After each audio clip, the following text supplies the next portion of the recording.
Hello guys, तर आम्ही आलो हॉस्पिटलमध्ये ओवीला घेऊन. कारण ओवी 2 दिवस झाले खूप चिडचिड करत होती, काय खात-पीतसुद्धा नव्हती.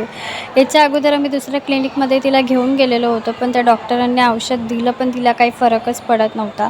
सो मग जिथे मम्मी जॉब करता आम्ही तिकडे तिला घेऊन आलो. कारण इथे मम्मी जॉब करतात तर ते डॉक्टर वगैरे सगळे तिच्याकडे खूप छान लक्षसुद्धा देतील. मग आम्ही डॉक्टरचा वेट करत होतो आणि इथे ओवी सगळ्या दूर फिरत होती, बिना शूजची फिरत होती. शूजसुद्धा घातलेले नव्हते. तिला सांगत होतो की शूज घाल. मग फायनली डॉक्टर आले. डॉक्टरने ओवीला बघितलं.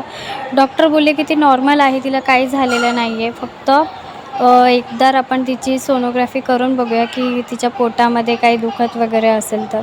आणि त्यांनी ॲडमिट करायला लावलं. सो आम्ही ओवीला ॲडमिट केलं आणि खूप बोर होत होतो दवाखान्यामध्ये. पहिलाच दिवस होता.